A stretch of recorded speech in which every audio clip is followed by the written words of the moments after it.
അങ്ങനെ പ്രിൻസിപ്പൾ കഥ പറയാണ്. 23 വർഷങ്ങൾക്ക് മുമ്പ് ഞാനും എൻ്റെ ഹസ്ബൻഡും ചേർന്നാണ് സ്കൂൾ തുടങ്ങിയത്. അന്ന് വേറെ പേരായിരുന്നു. അപ്പോൾ അവിചാരിതമായിട്ട് 6 ട്വിൻസ് സ്കൂളിൽ ജോയിൻ ചെയ്തു. അപ്പോൾ അതൊക്കെ പേപ്പറിൽ വലിയ ന്യൂസ് ആയിരുന്നു. സ്കൂൾ കുറച്ച് ഫേമസ് ആയി. അപ്പോൾ ഹസ്ബൻഡിന് അതൊരു ബിസിനസ് ഓപ്പർച്യൂണിറ്റി ആയി തോന്നി. അപ്പോൾ ആളൊരു ഓഫർ വെച്ചു, ഇങ്ങനെ ട്വിൻസ് ഉള്ള പാരൻസ് ഒക്കെ കുട്ടികളെ ഇവിടെ ചേർത്ത് കഴിഞ്ഞാൽ ഒരാളുടെ ഫീസ് മാത്രം അടച്ചാൽ മതിയെന്ന്. അങ്ങനെ ഒരുപാട് പാരൻസ് ട്വിൻസിനെ ചേർത്തു. അങ്ങനെയാണ് ട്വിൻ ബേർഡ് സ്കൂളായി മാറിയത്. ഒരിക്കൽ ചെന്നൈയിൽ നടന്ന ഒരു ചെസ് ടൂർണമെൻറ്റിൽ പോയപ്പോഴാണ് അന്ന് അവിടെ വിന്നറായിരുന്ന ബെഞ്ചമിനെ പരിചയപ്പെട്ടത്. അവിടെ വെച്ച് അവൻ്റെ ട്വിൻ ബ്രദർ ഫ്രാൻസിസിനെയും കണ്ടു. ബെഞ്ചമിൻ സ്കൂളിൽ ചേർന്നാൽ അത് സ്കൂളിന് ഇച്ചിരി കൂടെ നല്ല പേരാകുമെന്ന് കരുതി അവരുടെ പാരൻസിനോട് അവരിവിടെ ചേർക്കാമോ എന്ന് ചോദിക്കാൻ വേണ്ടി പോയതാണ്. അവിടെ ചെന്നപ്പോഴാണ് അറിയണത് അവരുടെ പാരൻസ് ഒരു ആക്സിഡൻറ്റിൽ മരിച്ചുവെന്നും രണ്ടുപേരും പ്ലാറ്റ്ഫോമിലാണ് താമസിച്ചിരുന്നത്. അവിടെ ചെറിയ ചെറിയ ജോലികളൊക്കെ ചെയ്ത് അടുത്തുള്ള ഒരു ഗവൺമെൻറ് സ്കൂളിലാണ് പഠിച്ചിരുന്നത്. ഫ്രാൻസിസിൻ്റെ പെരുമാറ്റമൊക്കെ കണ്ടപ്പോൾ ആൾ കുറച്ച് മെൻ്റലി ഡിസ്റ്റർബ്ഡ് ആയ കുട്ടിയെന്ന് മനസ്സിലായി. അപ്പോൾ ആദ്യം ബെഞ്ചമിൻ സ്കൂളിൽ വരാൻ സമ്മതിച്ചില്ല. പിന്നെ ഫ്രാൻസിസിന് നല്ല ഭാവി കിട്ടുമെന്ന് പറഞ്ഞതുകൊണ്ട് മാത്രമാണ് ബെഞ്ചമിനും ആ സ്കൂളിൽ പഠിക്കാൻ സമ്മതിച്ചത്. അവർ ഞങ്ങളുടെ സ്കൂൾ ക്യാമ്പസിൽ തന്നെയാണ് താമസിച്ചത്. അവരെ സംബന്ധിച്ചിടത്തോളം അവരുടെ ലോകത്തിൽ തന്നെയാണ് ജീവിച്ചിരുന്നത്. അവർ തമ്മിൽ നല്ല ബോണ്ടിങ് ആയിരുന്നു. പുതിയതായി വന്ന ഇവരെ ക്ലാസ്സിലെ കുട്ടികൾക്കൊന്നും ഇഷ്ടമായിരുന്നില്ല. ബെഞ്ചമിൻ ചെസ്സിലും ഫ്രാൻസിസ് അക്കാഡമിക്സിലും ബ്രില്യൻ്റ് ആയിരുന്നു. ടീച്ചേഴ്സിനൊക്കെ അവരെ വലിയ ഇഷ്ടമായിരുന്നു. ഇത് മറ്റു കുട്ടികളിൽ ചെറുതായിട്ട് അസൂയയും കുശുമ്പൊക്കെ ഉണ്ടാവാൻ തുടങ്ങി. ഈ മീറ്റിങ്ങിനൊക്കെ വരുമ്പോൾ പാരൻസ് അവരുടെ കുട്ടികളെ ഈ കുട്ടികളുമായിട്ട് കമ്പയർ ചെയ്യാൻ തുടങ്ങി. ഇവർക്ക് രണ്ടുപേർക്കും ഈ പ്രിൻസിപ്പളിനെ വലിയ ഇഷ്ടമായിരുന്നു. അപ്പോൾ ബെഞ്ചമിൻ എപ്പോഴും പറയും, പ്രിൻസിപ്പളിൻ്റെ അടുത്ത് വരുമ്പോൾ അമ്മയെ ഓർമ്മ വരുന്നു. പ്രിൻസിപ്പലിനും അവരെ ഭയങ്കര ഇഷ്ടമായിരുന്നു. എന്നിട്ട് പറയും, എല്ലാവർക്കും യൂഷ്വലി ഒരു പ്ലാൻ എ പ്ലാൻ ബി മാത്രമേ ഉണ്ടാവുള്ളൂ. പക്ഷേ ബെഞ്ചമിന് ഒരു പ്ലാൻ സി ഉണ്ടാകും. അവൻ എപ്പോഴും കളിക്കുന്നത് ഇത് മൂന്നും ഒരുമിച്ചായിരിക്കും. അത് നമ്മൾക്ക് മനസ്സിലാവില്ല. എല്ലാ കളിയും കഴിഞ്ഞു കഴിയുമ്പോഴാണ് നമ്മൾക്കത് മനസ്സിലാവുന്നത്. ഒരിക്കൽ ബെഞ്ചമിൻ ചെസ് ടൂർണമെൻറ്റിന് ഡൽഹിക്ക് പോയ സമയത്ത് മറ്റു കുട്ടികൾ ഫ്രാൻസിസിനെ ഉപദ്രവിക്കുമായിരുന്നു. പാവം, അതല്ല ആരോടും പറയാതെ ഇതൊക്കെ സഹിച്ചു. ബെഞ്ചമിൻ തിരിച്ചു വന്നിട്ടും ഇതൊന്നും ഫ്രാൻസിസ് പറഞ്ഞിരുന്നില്ല. ഇനി വെറുതെ വഴക്കുണ്ടാക്കണ്ടെന്നോർത്ത്. ഒരിക്കൽ ടീച്ചർമാർ തമ്മിൽ സംസാരിക്കുന്നത് ഇവരുടെ ക്ലാസ്സിൽ ഒരു കുട്ടി കേൾക്കാണ്. ഫ്രാൻസിസിന് നിക്റ്റോഫോബിയാണ്. ഇരുട്ട് ഭയങ്കര പേടിയാണ്. ഒരുപാട് നേരം ആ കുട്ടിക്ക് ഇരുട്ടത്ത് നിൽക്കാൻ പറ്റില്ല. അവൻ്റെ മെൻ്റൽ ഇഷ്യൂസിനൊക്കെ കാരണം ഇതാണ്. ഒരു ദിവസം ക്ലാസ്സിലെ കുട്ടികളെ ലാബിൽ കൊണ്ടുപോയിരുന്നു. ട്വിൻസിൽ ഒരാളെ കെമിസ്ട്രി ലാബിലേക്കും മറ്റേയാളെ ഫിസിക്സ് ലാബിലേക്കാണ്. അപ്പം അന്ന് ഫ്രാൻസിസ് കെമിസ്ട്രി ലാബിലാണ് പോയത്. അപ്പോൾ ടീച്ചർമാർ സംസാരിക്കുന്നത് കേട്ട പയ്യൻ ഓടി ചെന്നിട്ട് മറ്റു കുട്ടികളോട് ഈ കാര്യം പറയാണ്. അവരെന്ത് ചെയ്യുന്നു വെച്ചാൽ ഡോർ ലോക്ക് ചെയ്തിട്ട് ലൈറ്റ് അങ്ങോട്ട് ഓഫ് ചെയ്യും. ലൈറ്റ് ഓഫ് ചെയ്തതും ഫ്രാൻസിസ് അങ്ങോട്ട് കരയാൻ തുടങ്ങി. ഒച്ചത്തിൽ കിടന്ന് ബഹളം വെക്കണം. ആൾക്ക് എന്തൊക്കെയോ പോലെ തോന്നാണ്. ഇത് കണ്ടിട്ട് മറ്റു കുട്ടികളെല്ലാം ചിരിച്ചുകൊണ്ട് കൈ കൊട്ടിയിരുന്നു. അവിടെ ബെഞ്ചമിന് ഫ്രാൻസിസിന്റെ കരച്ചിൽ കേൾക്കണ പോലെ തോന്നിയിട്ട് ആൾ അവിടെ നിന്ന് ഓടിച്ചെന്ന് പുറത്ത് ഡോർ ചെന്ന് മുട്ടാൻ തുടങ്ങി. പാവം അവിടെ കിടന്ന് കരയാണ്. കുറച്ച് കഴിഞ്ഞപ്പോഴേക്കും ഫ്രാൻസിസ് ബോധം കെട്ട് വീണു. ഇത് കണ്ടിട്ട് പിള്ളേർ വേഗം ഡോർ തുറന്നു. ബെഞ്ചമിൻ അകത്ത് ചെന്ന് നോക്കുമ്പോൾ ഫ്രാൻസിസ് ബോധം കെട്ട് കിടക്കാണ്. വേഗം തന്നെ പ്രിൻസിപ്പളൊക്കെ വന്ന് ഹോസ്പിറ്റലിലേക്ക് കൊണ്ടുപോകും. അവിടെ ചെല്ലുമ്പോൾ ഡോക്ടർ പറയും ഫ്രാൻസിസ് മരിച്ചു. അപ്പോൾ ഈ പ്രിൻസിപ്പൾ ഇപ്പോൾ ചോദിക്കുന്നുണ്ട്, നമുക്ക് പോലീസിൽ കംപ്ലയിൻറ്റ് ചെയ്യേണ്ടതെന്ന്. അപ്പം അവരുടെ ഹസ്ബൻഡ് സമ്മതിക്കില്ല. പോലീസ് കേസ് എങ്ങാനും ആയാൽ സ്കൂളിൻ്റെ റെപ്യൂട്ടേഷൻ പോകും. അതുപോലെ ബാക്കി 10 കുട്ടികളില്ലേ, ഞാൻ ബെഞ്ചമിനെ ഫ്രാൻസിസിനെ ഇവിടെ ചേർത്തത് തന്നെ അവരുടെ ടാലൻറ്റ് കണ്ടിട്ടാണ്, അല്ലാതെ അവരോടുള്ള സിമ്പതി കൊണ്ടല്ലാന്നും പറഞ്ഞ് അയാൾ സമ്മതിക്കില്ല. ഇതെല്ലാം ബെഞ്ചമിൻ കേൾക്കുന്നുണ്ട്. പിന്നെ കാണിക്കുന്നത് പിറ്റേ ദിവസം ഫ്രാൻസിസിൻ്റെ ഫ്യൂണറൽ ചടങ്ങാണ്. പിന്നെ കാണിക്കുന്നത് ഒരു പാട്ടാണ്. ഈ ബെഞ്ചമിനും ഫ്രാൻസിസും ഒരുമിച്ചുണ്ടായിരുന്ന സമയത്തെ കാര്യങ്ങളൊക്കെ ഇങ്ങനെ ഓർക്കണത്. കുറച്ച് ദിവസം കഴിഞ്ഞിട്ട് ബെഞ്ചമിൻ ക്ലാസ്സിൽ വന്നെങ്കിലും അവന് പൊരുത്തപ്പെട്ടു പോകാൻ പറ്റുന്നില്ല. അത് കാരണം അവനെ കോൺവെൻറ്റിലേക്ക് സിസ്റ്ററുടെ കൂടെ പറഞ്ഞു വിടാണ്. അപ്പോൾ പോകുന്നതിന് മുൻപ് അവൻ ക്ലാസ്സിലെ എല്ലാ കുട്ടികളെയും ഒന്നിങ്ങനെ നോക്കുന്നുണ്ട് രൂക്ഷമായിട്ട്. അപ്പോൾ പ്രിൻസിപ്പൾ പറയും, അന്നാണ് ഞാൻ അവനെ ലാസ്റ്റായിട്ട് കണ്ടത്. കുറച്ച് നാൾ കഴിഞ്ഞപ്പോൾ അവനെ കൊണ്ടുപോയ സിസ്റ്റർ പറഞ്ഞു അവനെ ഏതോ പാരൻസ് അഡോപ്റ്റ് ചെയ്തു എന്ന്. അപ്പോൾ അവനെക്കുറിച്ചുള്ള ഒരു ഡീറ്റെയിൽസും ഞങ്ങളോട് പറയരുതെന്ന് അവൻ സിസ്റ്ററെ കൊണ്ട് പ്രോമിസ് ചെയ്യിപ്പിച്ചിരുന്നു. അപ്പോൾ അരവിന്ദൻ ചോദിക്കും, മാഡം ആ സ്കൂൾ എന്ത് ചെയ്യുന്നു ചോദിക്കുമ്പോൾ ഇവർ പറയും അവനോട് ചെയ്ത തെറ്റിൻ്റെ ഫലമായിട്ടാകാം ഒരു ഫയർ ആക്സിഡൻറ്റിൽ സ്കൂൾ കെട്ടിടം മൊത്തം കത്തി നശിച്ചു. അപ്പോൾ ഇത് ഓർത്ത് വിഷമിച്ച് കുടിച്ച് എൻ്റെ ഹസ്ബൻഡ് മരിച്ചു പോയി എന്ന് പറയും. അപ്പോൾ ഇവർ ചോദിക്കുന്നുണ്ട് മറ്റു കുട്ടികളുടെ ഡീറ്റെയിൽസ് ഒന്ന് തരാമോ എന്നോ ക്ലാസ്സിലുണ്ടായിരുന്നത്. പ്രിൻസിപ്പൾ വേഗം ചെന്നിട്ട് അന്നത്തെ അഡ്മിഷൻ റെക്കോർഡ് എടുത്ത് കൊടുക്കുകയാണ്. അത് നോക്കിയപ്പോഴാണ് ഇവർക്കൊരു കാര്യം മനസ്സിലാവുന്നത്. ഫ്രാൻസിസ് മരിച്ചത് അവൻ്റെ ബർത്ത്ഡേയുടെ അന്നാണ്. ബെഞ്ചമിൻ എല്ലാവരെയും കൊല്ലുന്നതും അവരുടെ ബർത്ത്ഡേയുടെ അന്നാണ്. ഇനി ബാക്കിയുള്ളത് 2 ട്വിൻസാണ്, സഞ്ജനയും സഞ്ജനയുടെ സിസ്റ്റർ അഞ്ജനയും പിന്നെ ധീരനും ധീരജും.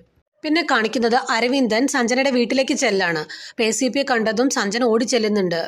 ആൾ വിചാരിച്ചത് തന്നോടുള്ള ഇഷ്ടം പറയാൻ വന്നാണെന്നാണ്. അവിടെ വെച്ചിട്ട് സഞ്ജനയുടെ ട്വിൻ സിസ്റ്റർ അഞ്ജനെ കാണുന്നുണ്ട്.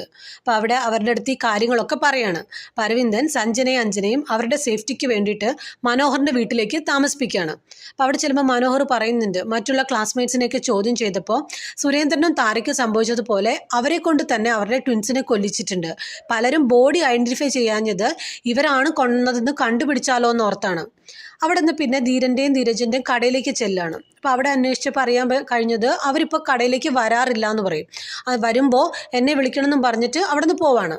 അത് കഴിഞ്ഞ് കാണിക്കുന്നത് പോലീസുകാർക്ക് ഒരു ബോഡിയും കൂടി കിട്ടും. ഈ പ്രാവശ്യം കമ്മീഷണർ വന്നിട്ടുണ്ട്. അപ്പോൾ അയാൾ ചോദിക്കും ഇതാരാ? അപ്പോൾ അരവിന്ദൻ പറയും ഇത് ധീരനാണ്.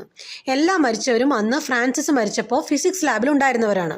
ബെഞ്ചമിൻ്റെ ഉദ്ദേശം എന്താണെന്ന് വെച്ചാൽ താൻ അനുഭവിച്ച വേദന അന്ന് ഫ്രാൻസിസിൻ്റെ കൂടെ ഉണ്ടായിരുന്നവരെ അനുഭവിക്കാൻ വേണ്ടിയിട്ടാണ് അവരെ കൊണ്ട് തന്നെ അവരുടെ ട്വിൻസിനെ കൊല്ലിക്കുന്നത്. അപ്പോൾ കമ്മീഷണർ പറയും ഈ കേസ് ആദ്യം അന്വേഷിച്ച രഞ്ജിത്ത് ഹോസ്പിറ്റലിൽ നിന്ന് ഡിസ്ചാർജ് ആയിട്ടുണ്ട്, നിങ്ങളെ ഒന്ന് കാണണമെന്ന് പറഞ്ഞു. അതിനുശേഷം അരവിന്ദൻ രഞ്ജിത്തിനെ കാണാനായിട്ട് വീട്ടിലേക്ക് ചെല്ലാണ്. അവിടെ ചെല്ലുമ്പോൾ അയാൾ പറയും അന്ന് എനിക്ക് സംഭവിച്ച ആക്സിഡൻറ്റ് അത് മനഃപൂർവ്വം ആരോ ചെയ്തതാണ്. എനിക്കൊരു കോള് വന്നിരുന്നു. അവിടെ ചെന്ന് നോക്കിയപ്പോഴാണ് അതൊരു റോങ് ഇൻഫർമേഷൻ ആണെന്ന് മനസ്സിലായത്. തിരിച്ച് വരണ വഴി എൻ്റെ വണ്ടിയെ ആ കില്ലറുടെ കാറ് ഫോളോ ചെയ്യുന്നുണ്ടായിരുന്നു. അങ്ങനെയാണ് എനിക്ക് ആക്സിഡൻറ്റ് ഉണ്ടായത്. പക്ഷേ എനിക്ക് മനസ്സിലാകാത്ത എന്താണെന്ന് വെച്ചാൽ ഈ കില്ലർ തന്നെയാണ് ആക്സിഡൻറ്റിന് ശേഷം എന്നെ ഹോസ്പിറ്റലിൽ ഇറക്കി വിട്ടത്.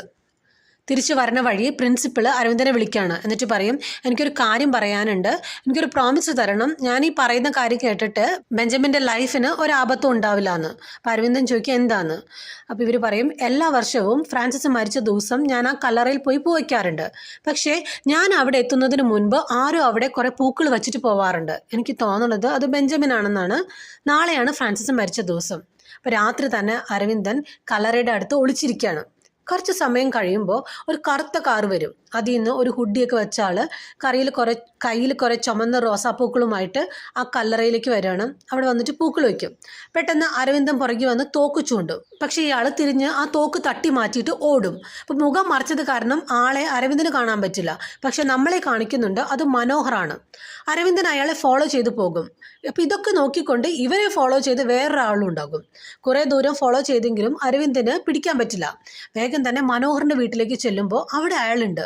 അപ്പോൾ അരവിന്ദൻ പറയും ഇനി ഇവിടെ സഞ്ജനേനൊന്നും നിർത്തുന്നത് സേഫ് അല്ല, ബെഞ്ചമിന് മനസ്സിലായിട്ടുണ്ട് നമ്മൾ അയാളെ അന്വേഷിക്കുന്നുണ്ടെന്ന്. എന്നിട്ട് വേഗം തന്നെ മുകളിൽ ചെന്ന് നോക്കുമ്പോൾ 2 പേരെയും അവിടെ കസേരയിൽ കെട്ടിവച്ചേക്കാണ്. അപ്പോൾ തിരിഞ്ഞിത് നോക്കുമ്പോഴത്തേക്കും മനോഹർ വന്ന് അരവിന്ദനെ അടിച്ച് ബോധം കെടുത്തും. എന്നിട്ട് അഞ്ജനയെ അവിടെ നിന്ന് വലിച്ചുകൊണ്ട് പോവാണ്. ബോധം വരുമ്പോൾ അരവിന്ദനും സഞ്ജനയും കൂടി അഞ്ജനെ അന്വേഷിച്ച് നടക്കുകയാണ്.